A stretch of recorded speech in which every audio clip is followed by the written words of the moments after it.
Black people, generational wealth is a myth. I repeat, generational wealth is a myth. I know in the last few years on social media, at one point, they were using that as a selling point to buy into courses, seminars, and all, even their brand or whatever, right? Generational wealth, we need generational wealth, etc. But I'm telling you, it is a myth, all right? And certain things are said to play on emotions, all right?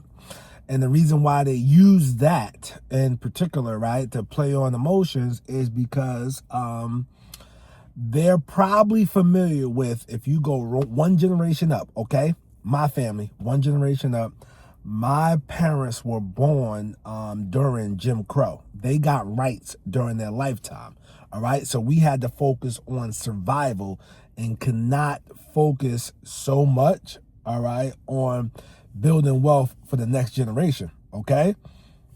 There are people who are still living who got denied for medical and law schools because you couldn't, those schools didn't accept black people at the time, and that was totally legal, all right? And it wasn't like today where you could just get up and go to another state, etc. There was a book called The Green Book, and in this book, right, The Green Book, okay, all right, it had restaurants, it had clubs, lounges, hotels that black people could go. So leaving your city as a black person was a big risk, because if you got caught in a sundown town, okay, that if you got caught in a sundown town, it was going down on you. The police would have got you and took you to the KKK, and it's a possibility nobody would never have heard from you again. All right. So, given our history, okay, in my family, I was born with all my rights. Okay, I'm 43. I was born with all my rights, right? So, given our history, right, you know what I'm saying, that when we hear generation wealth, yeah, we gotta get it. But the reality is, only 30% of families, I repeat, only 30% of families keep wealth past the when it gets to the second generation. All right, so the generational wealth goes to first generation. By the time it get to the second generation, normally it's gone 70% of the time. That's majority. All right, that's the majority. All right, so of course you have your families like the Waltons, right? The Walton family who created Walmart. They were, those are exceptional entrepreneurs, okay? Yes, you're going to have that. You're going to have the family who owns the Yankees, the family who owns the Raiders. You have exceptions, right? Like with these things, like some families, like it keeps, the torch keeps passing on. And when you see these, been family owned since the 1800s or 1940, 1950. The reason being it's like that because they spoke about finances at the kitchen table. They were pressed on education, okay? They were pressed on the education aspect, not the fact that, this person, we have all this money, let this person do what they want to do. They knew what that was going to create, okay? They knew what that was going to create. So, if you do want generational wealth to make it to the second generation, once you pass it down, you need to be passing down education. You need to be passing down work ethic, all right? You need to be passing down morals and values, okay, around the money. Because 70% of the people, once they get the money, it's gone during their lifetime, all right? It never makes it to that second generation, all right? So, with generational wealth, right? So, I'm telling you a story that one of my mentors told me. He said, and he's in his 50s. He said, man, I went to college with a kid. When this kid was, when he was in grade school, his parents would have, well, parents was a real estate investors. They bought real estate. His parents would have him outside sweeping up the building, cleaning up the building, all right? That he would eventually own, but they didn't tell him, right? Then, by the time he was 14, they had him going to each door collecting the rent. Okay? Then they had him tallying up the money, depositing it into the account. They're teaching him all this in real time. All right? By the time he graduated high school and it was time to go to college, they said, hey, remember that building that you cleaned up, collect the rent? Well, that one's yours.